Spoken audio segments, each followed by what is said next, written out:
ఫిబ్రవరి 12న కార్మిక సంఘాలు తలపెట్టిన దేశవ్యాప్త సమ్మెను విజయవంతం చేయాలని తెలంగాణ రాష్ట్ర ఇసుక లారీ యాజమానుల సంఘం రాష్ట్ర అధ్యక్షుడు సూర్వి యాదయ్య గౌడ్ తెలిపారు. రవాణా రంగానికి వ్యతిరేకంగా తీసుకొచ్చిన చట్టాలకు నిరసనగా తలపెట్టిన ఫిబ్రవరి 12న నిరసనకు ఇసుక లారీ యాజమానులందరూ మద్దతు తెలిపారన్నారు. నిరసనలో పాల్గొని విజయవంతం చేయాలని పిలుపునిచ్చారు. కార్మికులు కర్షకుల ఐక్యత వర్ధిల్లే వరకు పోరాటం కొనసాగుతుందన్నారు సూర్వి యాదయ్య.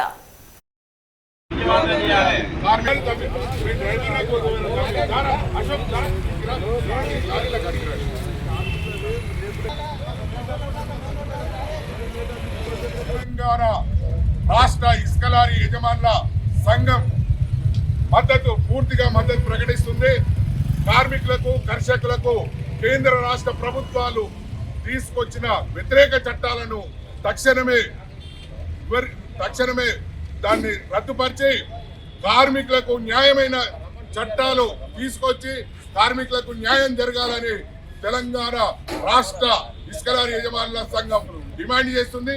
అదేవిధంగా దేశవ్యాప్తంగా తలపెట్టిన సమ్మె వివిధ కార్మిక సంఘాలు దాదాపు వారికి అనుకూలమైన చట్టాలను తీసుకురావాలని చెప్తున్నాం. ఉదాహరణకు తెలంగాణ రాష్ట్రంలో ఆటో కార్మికులు రోడ్డున పడ్డరు. వారిని ఆదుకోవాల్సిన బాధ్యత ఈ ప్రభుత్వం పైన ఉన్నది. వారికి ఇస్తామన్న ఎన్నికల్లో హామీ 10,000 రూపాయలు ఆటో కార్మికులకు చెల్లించి న్యాయం చేయాలని ఈ ప్రభుత్వాన్ని డిమాండ్ చేస్తున్నాం. అదేవిధంగా ఇసుక రీచ్లలో అనేక రకాలుగా ఇబ్బందులు జరుగుతున్నాయి. అదేవిధంగా ఇసుక రీచ్లలో అధిక డబ్బులను వసూలు చేసేదాన్ని నియంత్రించాలని రాష్ట్ర ప్రభుత్వాన్ని కోరుతున్నాం. అదేవిధంగా తెలంగాణ రాష్ట్రంలో ఉన్న ఇసుక రీచ్లలో డ్రైవర్లకు అనుకూలంగా అక్కడ ఉన్న వారికి టాయిలెట్లు కానీ అదేవిధంగా భోజనం వసతులు కానీ అదేవిధంగా వారికి ఆరోగ్య ప్రకారంగా మెడిసిన్ కానీ అందుబాటులో ఉండేటట్టు ప్రభుత్వం చూడాలని కోరుతున్నాం. అదేవిధంగా కార్పొరేట్ స్కూళ్లలో డ్రైవర్ల పిల్లలు ఉచితంగా చదివేటట్టు అదేవిధంగా కార్పొరేట్ హాస్పిటల్లో కూడా ఉచితంగా డ్రైవర్ కుటుంబాలకు సదుపాయం అందించే విధంగా కేంద్ర రాష్ట్ర ప్రభుత్వాలు చట్టాలు తీసుకురావాలి.